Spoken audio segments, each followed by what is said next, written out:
Perfect. Thank you, Colette. Colette got that job done, and I have the honor of introducing you, as always, one of my favorites.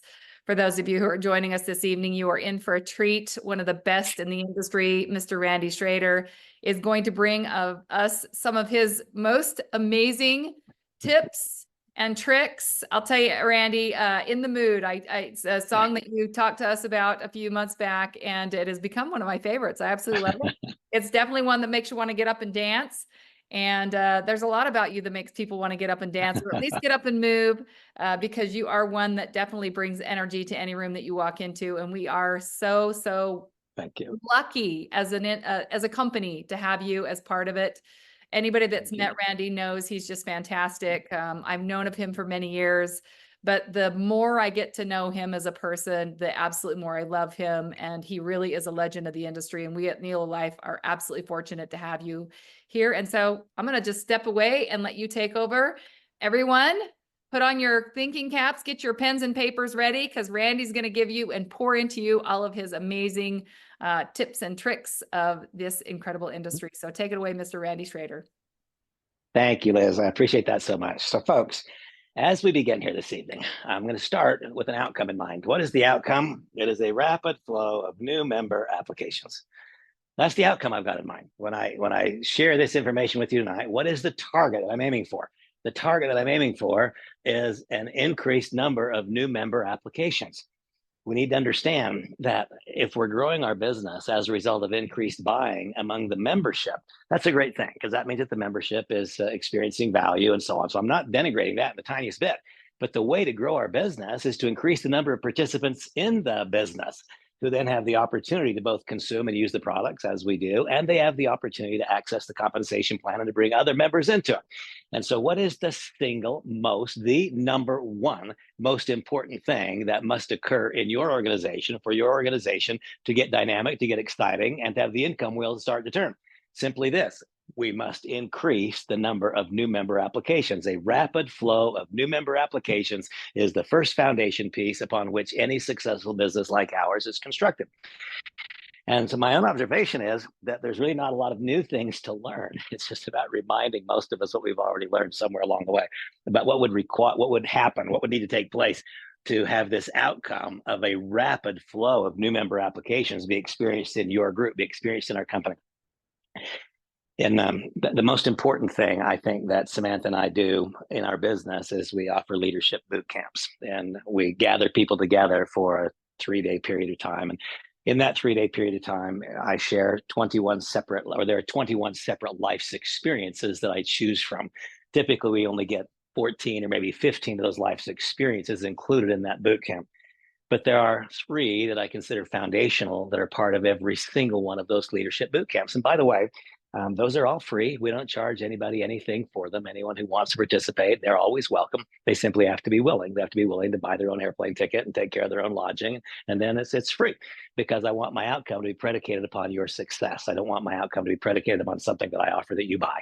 I want my outcome to be directly tied to the success that people have as a result of the things that are taught in those boot camps or those taught now.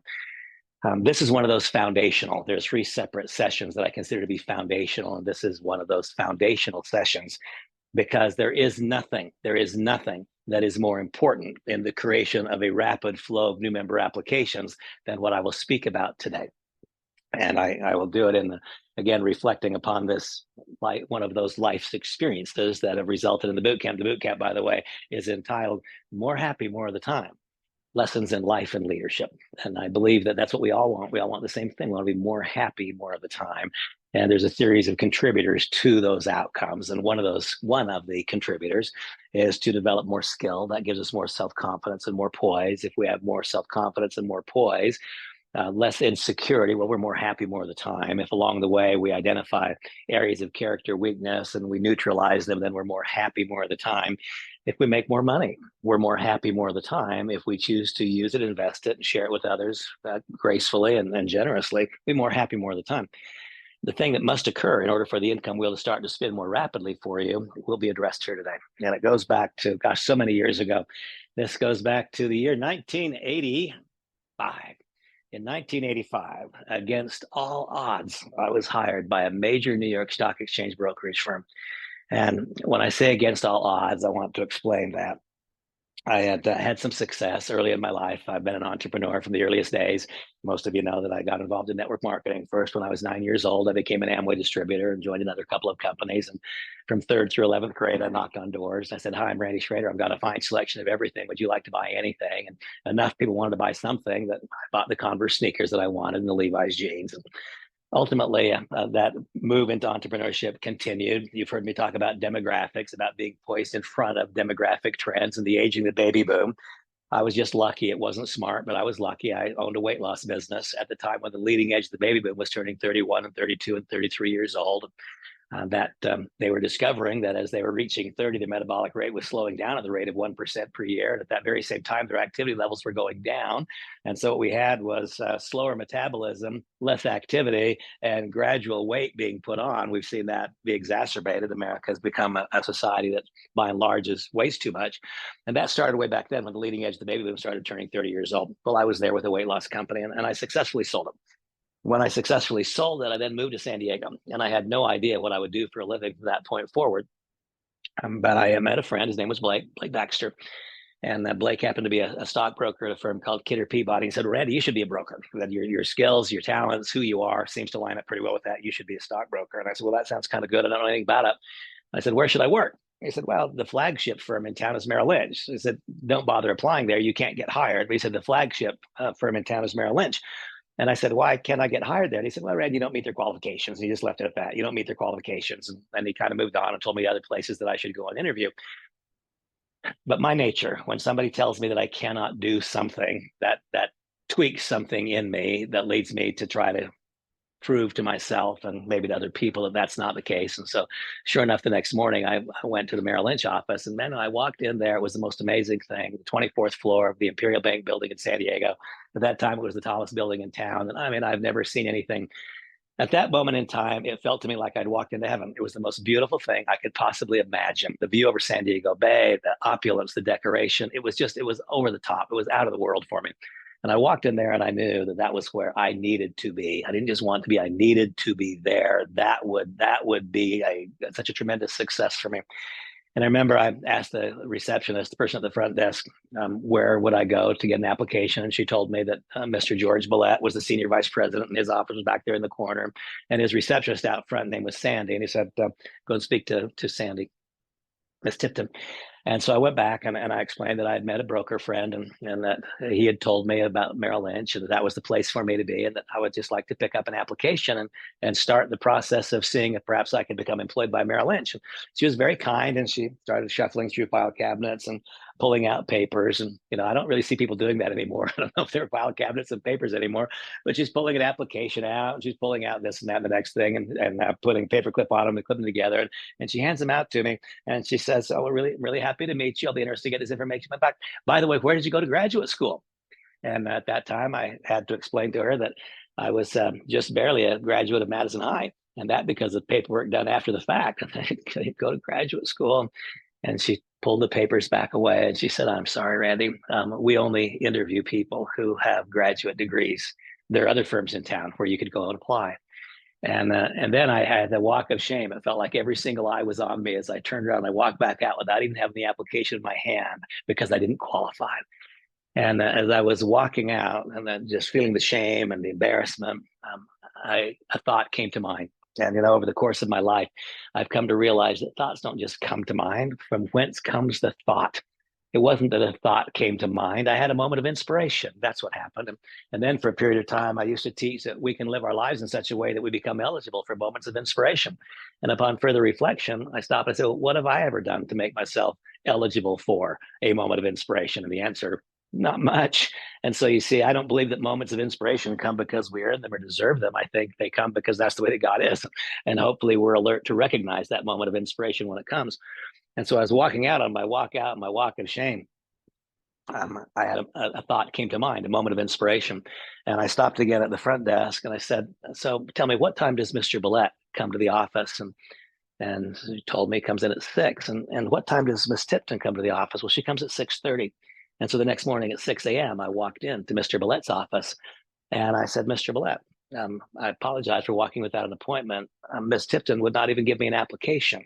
because I didn't go to graduate school. But let me tell you why it is that you should hire me, and why I think that if you do, you'll be very, very grateful you did so. And then I explained that though I had not been to graduate school, I had started a weight loss company and I had sold it to Forbes' wealthiest 400 Americans. And here was an article in the Wall Street Journal that talked about that. And here was an article in Barron's that talked about that. And I said, no, sure enough, I did not go to graduate school, but I have had a few successes in my life. And I believe that I'd be a tremendous addition to your firm. A little bit later that day, I got a handwritten offer for employment. And that year in the state of California, I was the only broker hired with a guaranteed salary in the first year instead of being pure commission. That happened because of willingness. Willingness. I was willing to do that which most people are not willing to do. That because of some past experiences. And so my first question to you is, are you willing to do things that other people are not willing to do? If not, why not? And then I learned a few lessons about me over the course of the next few weeks, a few months.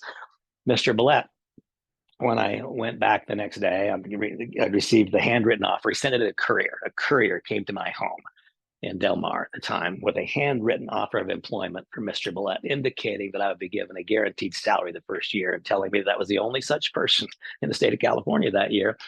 And told me that I should come and see him the next day. And when I went to see him the next day, he said, now, Randy, what we're going to do, we're going to send you off to New York. You're going to go and participate in Merrill Lynch training class number 308. And while there, you are going to be a pronounced underdog. You are going to be the only person in the room who doesn't have a graduate degree. In fact, he said, Randy, I have broken some of the rules of the firm to hire you. I've taken a risk. And my challenge to you is that you go prove to me that that risk was well taken in you. Go prove it. Go out to New York. And during that 6 weeks that you're there, don't mail anything. And Randy, you get up early and you stay up later and you do every single thing required for success. And when the other guys are going out drinking and partying, you don't, you work. When the other guys are hitting on the girls, you don't, you work. And you come back and you prove to me that my decision was right. You go prove to me that my decision was right. And if you can prove that to me, then I will give you a list of the wealthiest investors in San Diego. You can call them and open their accounts, and you can launch your career that way. I thought this is the most wonderful thing I've ever heard. And so in November of 1985, I flew off to New York. I became a participant in Merrill Lynch training class number 308. There were 343 trainees there, and I was the only one without a graduate degree. And Mr. Billette was right. I was swimming upstream against a heavy, heavy, heavy current.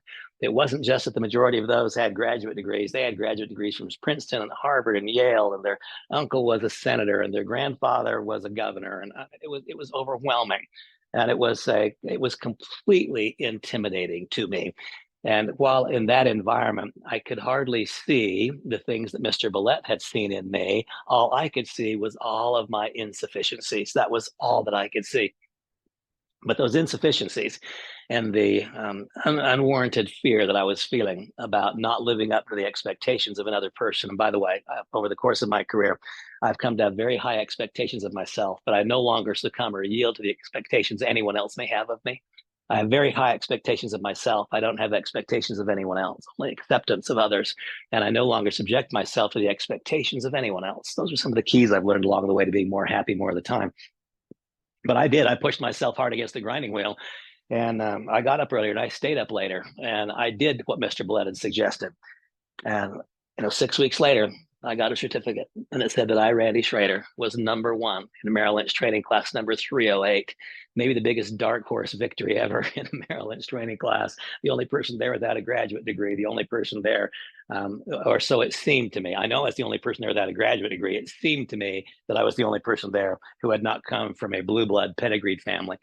And I thought, the odds of this happening are not very great. But I went back to Mr. Billette and I said, here it is, Mr. Billette. Here I am. I'm number one in Merrill Lynch training class number 308. And as you remember, you told me you'd give me the list of the wealthiest investors in San Diego, and I could simply call them and open their accounts and start my career. So I'm ready to do that. And Mr. Billette shook my hand and he said, congratulations, Randy. I'm proud of you. Thanks for doing this. You've proven me right. And then he opened up his desk and he pulled out the white pages and he handed them to me. And he said, Randy, every single wealthy investor in San Diego can be found in this book. Your job is simply to figure out who they are. And I said, are you kidding me? You want me to cold call? That's what this is about? I thought you were going to give me the list of the wealthiest investors in San Diego. He said, Randy, they're all here. I'm fulfilling my part of the bargain. They're all here, just as I promised. And I said, Mr. Billette, he said, Randy, did you not learn how to cold call in Merrill Lynch training class number 308? And I said, yes. And he said, and it was not your effectiveness at cold calling one of the reasons you're number one in that class? And I said, yes. And he said, that's fantastic. Go for it. And so then I walked out of the door with those white pages in my hand. And I had to acknowledge that he hadn't told me a darn thing that wasn't true. I had made assumptions based upon things he said that were not true, but he hadn't said a darn thing that wasn't true. He had taken a risk on me, and I should have been grateful he had taken that risk. Instead, I was angry and resentful that he wasn't giving me something that I was due. But here's the way that it looked. Remember, this is at 701 B Street in San Diego, and I'll draw this as well as I can for you. 701 B Street, the Imperial Bank Towers. Again, at that point in time, it was the tallest building in San Diego. And the way that it looked, out here is San Diego Bay. And I mean, truly one of the most glorious, beautiful sights you'll ever see. And over here in this corner was Mr. Billet's office. And down over here in this corner was, I won't use his name, had the same initials as Superman. His first name was Scotty, and he was the biggest at that time, and to my knowledge, still is the biggest stockbroker in San Diego. He was managing almost $1 billion in money way back then. Unbelievably successful, trusted and respected. Here was Scotty, and this was the conference room. And this conference room, all of us brokers down this hall, down this aisle, were the other very, very large producers. Over here was the operations manager. His name was Danny. And here were other large producers' office. And here was the research library. And here was the break room. And here was the men's room. And here was the ladies' room. And in here in the middle of it all was the cubicle farm. And what is the cubicle farm? The cubicle farm is the places where new hires would go. New hires would go here. And the new hires would be competing. We all knew we had a 24-month window, 24 months. That was the window. 24 months later, we could not be in the cubicle farm anymore. We would be competing to get out of the cubicle farm and into one of these offices. The person that we replaced would be going out the door, and they would be going to a secondary firm, a firm that was not what Merrill Lynch was in San Diego at that point in time. It may still be today. I don't know. The dominant firm. We would be competing to get into here. We would, all of us, be competing. If there were 12 of us or 15 of us in the cubicle farm, maybe one or two of us would earn our way into one of these offices. The others would earn their way out the door. And by the way, it's one of the reasons that I'm fascinated by the direct selling industry. Merrill Lynch sent me and all the rest of those people off to New York for 6 weeks. They spent an enormous amount of money on us. They invested money, time, a 6-week training course, still knowing that out of 12 to 15 people here, 1 or 2 maximum was going to go here, and the rest were going to go back out the door. Then I hear the critique of the network marketing industry. Oh, so few people succeed. So few people succeed who get hired by a major financial services firm, even though the company's invested heavily in them, even though most of them are what I call pedigreed people. And it's 15% maximum that make the grade. Well, we get involved in network marketing, and most people are given almost no training whatsoever. Most people provide almost no training to their organization. It's an industry that causes all kinds of doubts and fears. I had a security blanket wrapped around me. Hi, I'm Randy Schroeder. I'm calling from Merrill Lynch. That made it easier for me. A lot harder, isn't it? Hi, I'm Randy Schroeder. I'm called to talk to you about a network marketing company. You see, this was dramatically easier, and yet they invested in us so greatly, realizing that maybe 15% of us would make it. That would be the sum total size of it. So I'm competing for this spot with all of these guys. We're all competing to not go back out the door. These guys are competing to not go back out the door. And every day, there were 82 brokers, by the way, in the shop when I was hired. There were 82. I was the 82nd. And every morning, we would file in before the market opened, before 6:30. We would all file in to the conference room. And as we filed in, we would be handed yesterday's production report. Production report, what does that mean? We would be handed a report that showed how many commissions we generated yesterday for the firm as compared to the other 82 brokers. And we knew that we had 24 months. And 24 months into it, we'd better be halfway along. If we're not halfway along, then by definition, we are going out. So intense competition. Very unlike the situation we have today that is cooperative in nature. My success is predicated upon your success. Here, my success was predicated upon someone else's failure. Completely different environment, a much more difficult, a much more cutthroat environment. And so here was Randy. I'm sitting here in the cubicle farm, and I had one revenue producing activity. Those of you who have listened to me teach, you know that there are 4 revenue producing activities in our business. They are to learn to live our lives in such a way that a candidate list grows in front of us. It is to learn to master the art of the invitation. If I have a candidate and I've learned how to invite, then my candidate has a chance to see the opportunity for what it is. If I have a candidate I've properly invited. The next skill is to learn how to present the business in a fashion that can duplicate. And the fourth skill is to learn how to do new member orientations in such a way that my newest member has the greatest possible opportunity to do what I call win the race to profitability. That means get the money back for their annual registration, get the money back for the value pack that they purchased, become profitable in their first 60 days. That's what it means to me to win the race to profitability. There are 4 skills required to do that, plus a group of character attributes, which we must develop.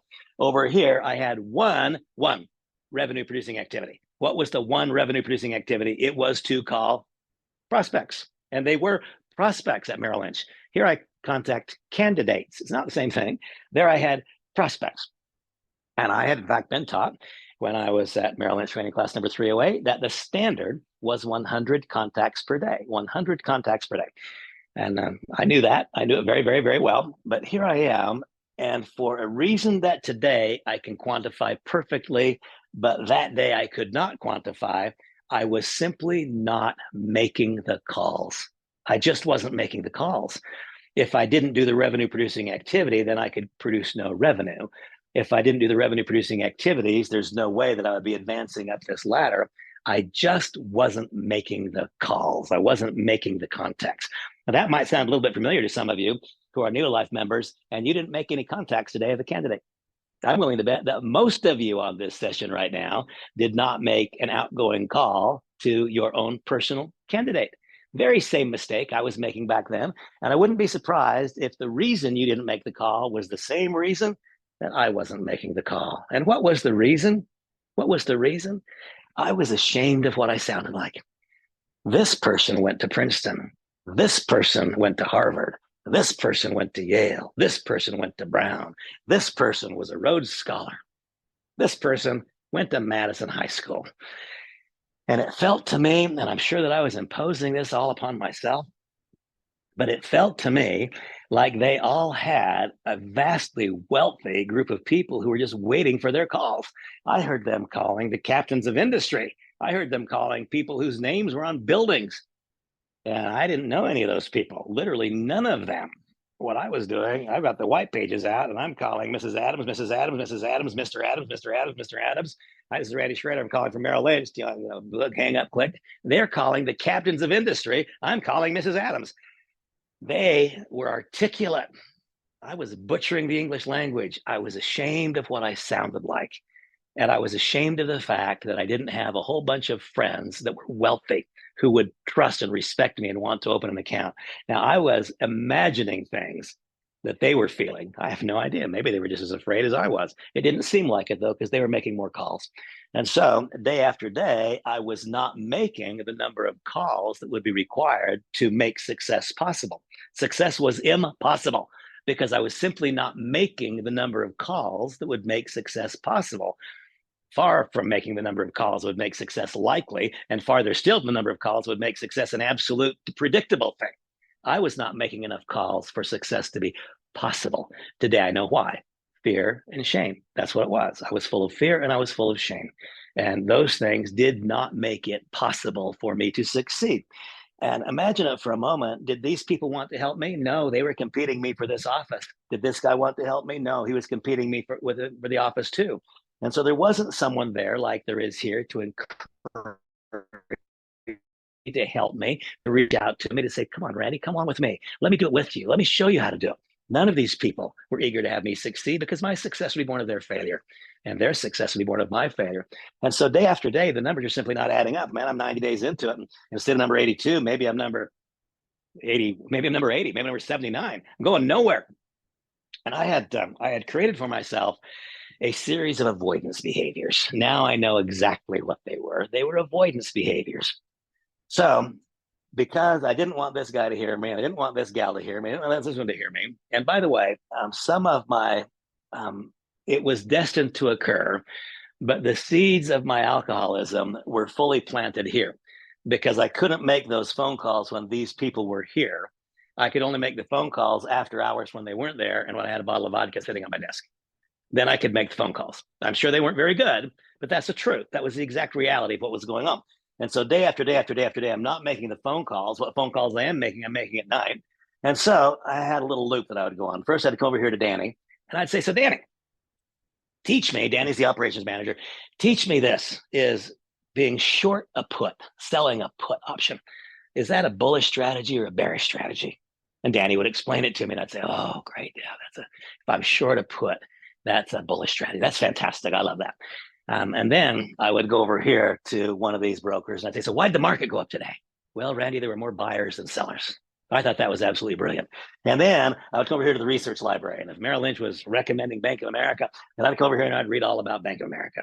Well, one day, Mr. Billette came to my cubicle, but I was not there. Why was I not there? Well, I was on my loop. And my gosh, after I saw Danny and I went to the research library, I'd have to stop in the break room and have a cup of coffee. And then, my gosh, after a cup of coffee, I'd have to go in the men's room. At that point in time, I smoked cigarettes. So I'd have to go down 24 floors and come down here and smoke my cigarette. And then I'd come back up here and not make any phone calls in case some of these guys could hear me. And I promise you, folks, they didn't care. I was so wrapped up in them thinking about me. They didn't care. They were thinking about themselves. They weren't thinking about me. Now I know that, but I didn't know it then. So self-centered, so full of ego-driven fear. Absolutely absurd, completely crazy, but that's the way that it was. And so Mr. Billette came to my cubicle and he left a sticky note there and he said, Randy, come and see me. And I went in to see him. And of course, this exacerbated the fear. And he said, so Randy, you're not progressing too fast. You're not really going up this line. He said, is it not true that you were number one in Merrill Lynch training class number 308 against all these odds? And didn't you prove that I was right in hiring you? Yeah. He said, Randy, I need you to prove it again. You're not doing that, which we both believed you would do. You're staying down here. I was anticipating you might be a superstar. Not only you're not a superstar, you're a complete dud. We got to do something different. Now, based upon that encouragement that had, there was, didn't feel very encouraging to me. Based upon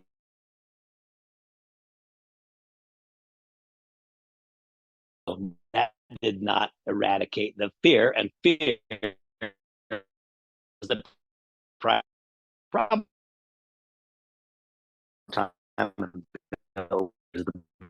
Book Alzheimer's said there's a corrosive thread that runs through all society. That thread is fear, and it's more damaging than. Then he goes through a litany of other things more damaging. A corrosive thread which runs throughout all of our society, and that corrosive thread is fear. Those of you who did not make a contact today to a candidate, I'm going to bet there's a corrosive thread running through you right now. You wanted to make a call to a candidate. You know that our program is good. You know this opportunity is extraordinary. And yet 24 more hours went by and a candidate was not contacted. That's fear. Fear is what stops that. I don't think that we have people on this session who are lazy. I don't think we have people on this session who don't have goals and dreams and ambitions. I think we have people on this session who are loaded up with fear, self-centered fear, which stands between them and the activity required for success. Now, the reason that I can imagine that is because that was my exact reality. And so Mr. Billette said, Randy, you got to turn it up. You got to change it. And, another couple of months went by and nothing was really changing. And one day, Mr. Billette came to my office, my cubicle, and he left an audio cassette series there. It was called The Cold Call Cowboy. And on The Cold Call Cowboy, I learned a lot of things. And he said, Randy, listen, learn, and act. Listen, learn, and act. That was the note that he put on it. Listen, learn, and act. And so I listened to the audio cassette series, The Cold Call Cowboy. Now, am I suggesting that you go cold call? No, I'm suggesting you don't go cold call. I'll tell you, I'll explain to you where I went from there. But I needed to begin making the contacts. And as I listened to that information, this was a gentleman in Southfield, Michigan, who was just absolutely setting every record. And he was a person more like me. He didn't come from the favored background. His father wasn't a senator. He didn't have some of the advantages that I perceived. I'm making excuses. These people can succeed because they have these advantages. I cannot succeed because not only do I not have their advantages, but I have disadvantages they don't have, justifying, rationalizing my way around this self-centered fear. Listen, learn, listen and learn, and then act, Randy. And in that, what I learned, the Cold Call Cowboy, he said, it's not about doing any of this well. You guys hear me teach this all the time now. It's not about doing this especially well. It's not about making great invitations. It's about making enough invitations. And then sister will be born out again. That's where I heard it for the first time. The Cold Call Cowboy taught me the skill to do comes from the doing. He said, it's not about doing it well. It's about doing enough. He said, if you make 100 calls a day, I can tell you in advance what you can anticipate. So there'll be an identifiable number. I can tell you the number. There'll be a number who don't answer their phone. Know the number in advance, 100 dials. I know the number that won't answer the phone. So there'll be a number of those people whose phone is disconnected. You're going down the white pages, I can tell you in advance what that number will be. I know the statistics are available to anybody. There'll be a number of those people who don't speak English and you don't speak their language. There'll be a number of those people, and I can tell you in advance what the number will be, who will be rude. They'll hang up the phone and say, please don't call me again. There'll be a number of those people who are already Merrill Lynch clients. You can't talk to them. Then he said, no matter how bad you are, Randy, and it felt like he was talking to me. He was not. He was talking to the world in an audio series like I'm now talking to the world here. Just talking to the world, having no idea who might receive the message. He said, it doesn't really matter how bad you are. And then I heard in my mind, how bad you are, Randy. If you do it enough, then you'll find the person who responds to your message. You could call enough people and you could say, gosh, Mrs. Smith, I'm a brand new broker at Merrill Lynch. I don't have any accounts. The fact is, if you join me, if you become an investor with me, you'll probably lose your money. You don't really want to talk to me further, do you? He said, if you make that phone call 100 times, Randy, 3 people will say, you know what, let's meet. And out of those 3, 1 will become an account. So that's it. The numbers, the numbers, the numbers, the numbers, the numbers. Not about doing it well. It's about doing enough of it. And then he said, and Cicero said millennia ago, the skill to do comes from the doing. He said, you must become willing to do it poorly first, because you'll never do it well unless you do it poorly. The skill to do comes from the doing. And so now I had all this logic, not about doing it well. It's about doing it enough. It's not about having a highly developed set of skills. It's simply about having the willingness to make the calls, and the numbers will play their way out. There'll be a percentage who say no, a percentage who are rude, who are present accounts, a percentage who say let's meet. And so now, armed with all of that logic, how many phone calls do you suppose I made the next day? The answer is not one more. Why? Because logic will never outweigh self-centered fear. That is a literal impossibility. Self-centered fear is bigger than any logic you can pour on top of that self-centered fear. And so now I've got all of this logic. And with all of this logic, I made no more rapid progression. Nothing changed. Logic did not overcome the self-centered fear. And so the days and the weeks, they keep going by. And yeah, I'm inching up. I am inching up. But there is no way that the trend is going to get me to the middle point in 24 months. It's not going to happen. And so the fear, it's getting greater. It's not getting less. The clock is ticking down. It's not working very well. And one day, I gathered up all my courage. I mustered up all of my courage, and I walked right into Superman's office. And I said, Scotty, will you please tell me the way this really works? I know for an absolute fact that you're not doing what Mr. Bullet is asking me to do. I know you're not making 100 calls a day. But in my own mind, in my craziness of head, I had determined that I'll bet that Mr. Bullet gave to Scotty those contacts he was supposed to give to me. I was supposed to get them. I went out and I was number 1 in Merrill Lynch training class 308. I was supposed to get these candidates. And because he's got some favoritism, because of something, it's not fair. It's not right. He's given those contacts I was supposed to get to Scotty. And I went into Scotty's office. I said, Scotty, tell me the truth. How does this really work? And Scotty said, Randy, I'll tell you how it really works. You're wasting my time. I don't get paid to help you. Please leave. And at that moment in time, I thought he was the worst guy in history. A little bit of further maturity, I know he was not the worst guy in history at all. In fact, he proved to me he's one of the greatest guys in history. But who was the bad guy there? It was me. I didn't make an appointment. I was so self-centered. I didn't consider the fact that he's one of the most productive brokers in San Diego, and I walked into his office during market hours. I could have asked for an appointment after market hours, and perhaps I would have gained a little bit of his head time. But instead of that, I was literally stealing productive time from him because all I could see was me. As long as I look at me, folks, I'm not going to get any solutions. It's when I'm able to take it off of me and try to understand how are my actions affecting someone else. If I'm able to see it that way, then my actions will change. But at that moment in time, I could see one thing only. It was me and how I was being abused by this system. And sure enough, I was the victim and I was the underdog and I wasn't getting what I was supposed to get. And Scotty said, I'll tell you how it works, Randy. Get out of my office. I don't get paid to help you. I thought he was the worst guy in history. But a couple of days later, he proved to me that he was not the worst guy because he came to my cubicle. And of course, I was not there. I was on my loop. I was engaged steadily in my avoidance behaviors. And he left an audio cassette series on my desk. And because my wife is such a remarkable person, she continues to find and buy for me these trophies of my past. And what was the audio cassette series that Scotty left on my desk? The very same audio cassette series, the same jacket, the same version that Samantha gave me for Christmas this last year. And what is it? It is The Art of Exceptional Living by Jim Rohn. It's an audio cassette series. And he left this audio cassette series. And why is it a trophy? Because this was the version that was existent in 1985 when I was there. That's where this came from. And in my office here, I've got all these trophies from my life. And Samantha provided this one. This was another one of the trophies to go into my trophy case. And in the art of exceptional living, I was taught a principle. And here's the truth. If you were to get this and listen to it all the way through, I think you would have a very hard time. And you know what? I'm going to plug this in. My phone just said it's going to die. Let me just see if this has any battery associated with it. It does. So I'm going to plug this in and maybe it'll keep us alive a little bit longer. Okay, that might help. I know. If you get the art of exceptional living and listen to it carefully, the message that I gained from it is not specifically here. Somehow through the lines, somehow in the middle of the lines, a thought planted in my brain. And that thought was that I needed to create a short-term empowering behavior that would make me able to do for the next few moments what I could not do a few moments before. And once again, I've listened to this thing countless times since, and the words that I just said, they're not to be found in here.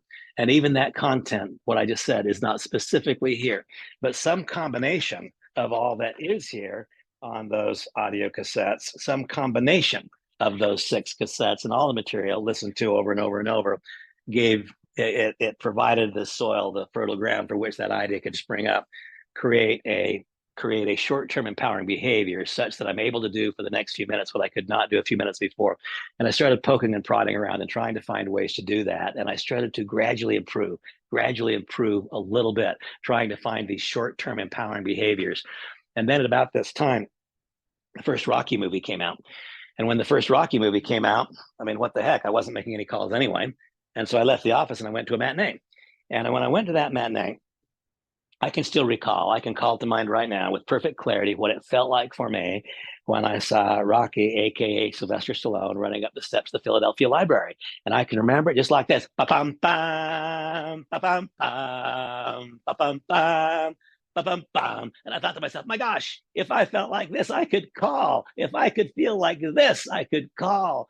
And so I stopped on the way back. I walked back to the office about 10 blocks, and I walked back and I stopped at the CVS and I picked up a old Sony Walkman and the soundtrack to Rocky. And I walked into my cubicle and I fired that baby onto my ears and I started listening. Ba-bum-bum, ba-bum-bum. And then I could make a few calls. Hi, it's Randy Schroeder. I'm calling from Merrill Lynch. Would you like to open an account? No, thank God. Ba-bum-bum, ba-bum-bum. And before long, I could make 2 calls, and I could make 3, and I could make 7, and I could make 10. Understand this. Every single moment of progress that you make will be met with resistance. And so these people start seeing me progressing, and they figure out what's going on. This guy's listening to the theme song from Rocky. And so now it was brutal. I mean, it was merciless. Complete, absolute, merciless shadow boxing, teasing, the grief. Ba-bum-bum, ba-bum-bum. And I started getting better. And what Cicero said was right. I found a short-term empowering behavior that would make it possible for me to do for the next few minutes what I was literally unable to do a few minutes before. And every time I did it, it would stretch the rubber band out a little bit further, so that now I could make 7 calls without having to go back to listen. And then I could make 9, and then I could make 11. And every time I made the call, what I began to do was develop more skill. And as I developed more skill, then I had what? I had more self-confidence. I had more poise, more skill, more confidence, more poise. That equates to less self-centered fear. That's what was occurring. And so I became increasingly able, ba-bum-bum, ba-bum-bum, short-term empowering behaviors that make you able to do for the next few moments what you could not do a few moments ago. And then I can't tell you what happened with Rocky 2. I can't call to mind a theme song. I don't even know if there is one. I can't tell you a darn thing about the movie. But I made it to the halfway mark in 24 months, and I was progressing. And at about that point in time came, guess what? Rocky 3. And so the question has been asked to me so many times, why is it that I have 1 or 2 pieces of music that are always playing when I walk on stage? One of them is in the mood. It is because why? It is because I am in the mood to succeed. It is because I am in the mood to get a little bit better at what I do. I am in the mood to help you become a little bit better. In the mood. That's what I'm talking about. Then the other one, though, is what? Just a theme song from Rocky 3. Bum, bum, bum, bum, bum, bum, bum. Bum, bum, bum. I'm Randy Schroeder. I'm calling from Merrill Lynch. Would you be interested in opening an account with us? Bum, bum, bum, bum. Now you see, because I had been developing skills, character, poise, self-confidence. Now, by the time Rocky 3 came along, it would take 10 minutes in the morning before I walked in the office, 10 minutes at the lunch break, 10 minutes at 3 o'clock. That's all it took. Bum, bum, bum, bum, bum, bum, bum. Hi, I'm Randy Schroeder. I'm calling from Merrill Lynch. Would you be interested in our financial services? No, no problem. Hi, I'm Randy Schroeder. I'm calling from Merrill Lynch. And then what happened? Along the way, I discovered that I didn't have to be from a blue blood family to contact blue bloods if I was no longer full of doubt and fear and insecurity. And so as I continued engaging in short-term empowering behaviors, then I found out that it was no more difficult to call a person who, if he or she happened to open an account, they'd open it with $1 million instead of with 1,000. See, that was all about my doubt, fears, and insecurities about what about me, about who I am, not being good enough to contact, interact. Nobody who's really succeeded in life would turn to me for financial guidance. So my thinking went until I created short-term empowering behaviors, which made me able to act in spite of the fear. Now, I can teach you no lesson that has carried a greater outcome for me than that. I continue to use short-term empowering behaviors in all aspects of my life. Now, think about it for a moment. If I'm going to have a conversation with Samantha and there's some energy around the conversation, something important with our family or our children, do you suppose I listen to bump, bump, bump, bump? No. A correct short-term empowering behavior before I talk with Samantha about something that would be important in our family would be what? I happen to be Catholic. I pray the rosary. That's a short-term empowering behavior that would be appropriate for conversation with my wife about things that impact our family. Do you have short-term empowering behaviors that make you able to do for the next few moments with effectiveness, something which you could not do at all a few moments ago? If not, I encourage you to poke and prod around and you figure out what it is for you. I acted upon that short-term empowering behavior. I made it to that 24-month mark. And you know what? It was only 12 months after that sure enough, Scotty was still number one in the office, but Randy was number two in the office. That's what happened. That is what happened. And it happened because I became willing to act upon short-term empowering behaviors so that I could become able to do for the next few minutes what I could not do before. And then I began to push myself very hard against the grinding wheel. A short-term empowering behavior to allow me to work in spite of the fear has value. Of greater value is this: utilizing those moments, we act with short-term empowering behavior so that we can act in spite of the fear. We then realize that the development of a proper self-esteem, neither thinking too highly of ourselves or thinking not well enough of ourselves. A proper self-esteem is the antidote to self-centered fear. And so I can tell you today that self-centered fear is simply no longer a part of my makeup. It's not there. I don't need a short-term empowering behavior to overcome self-centered fear. I have eradicated self-centered fear by developing character and by creating a proper self-esteem, knowing who I am and who I am not, knowing where I fit in the broad stream of life, thinking I am neither more than or less than anybody else, and realizing that my target is not to be better than anyone else at anything, but realizing my target is to be the very best that I can be, given the talents that God, for his wise purposes or hers, chose to grace me with. No longer do I compete with anyone but myself. Now our time is spent. I'm sure I probably spent more time than I intended to spend tonight. We want a more rapid flow of new member applications. Remember, that was the target that I'm talking about over here, a more rapid flow of new member applications. What I needed over here was to open more accounts. I want a more rapid flow of new member applications, and I want to be able to appeal to people that need our business, but I also want to be able to appeal to people that our business needs.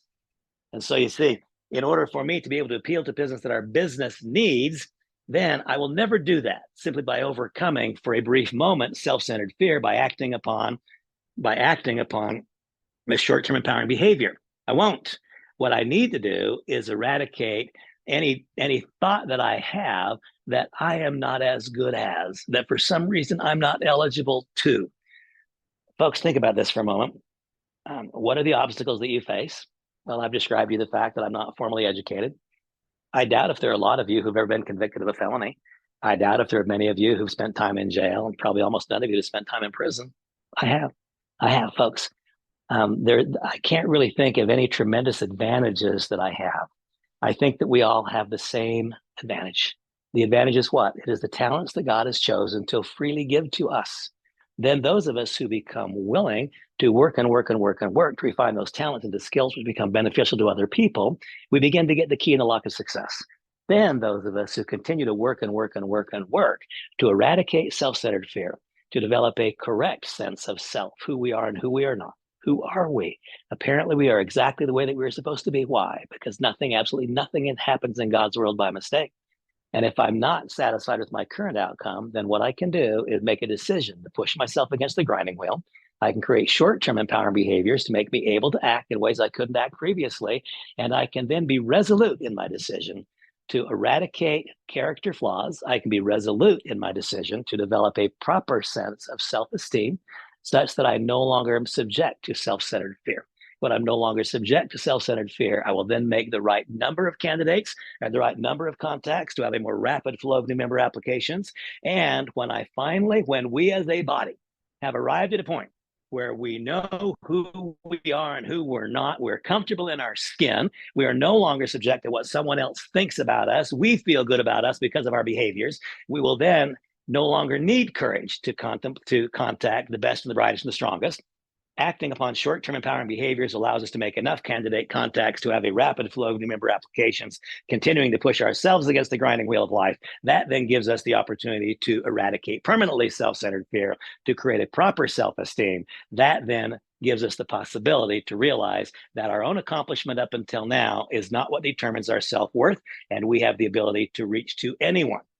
Now we can enroll vast numbers of people who need our business, and we can enroll those select people who our business needs. We can have a rapid flow of new member applications. We can have a proper leadership foundation, and a proper leadership group is what is required. That is the only missing element to allow this company to become a company of importance, not just today, but for decades.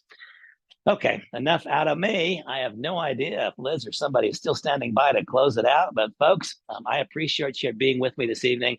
Whether or not you know that you can do it, I know very well that you can. God bless you all. Have a wonderful evening, and I'll see you along the way. Bye-bye.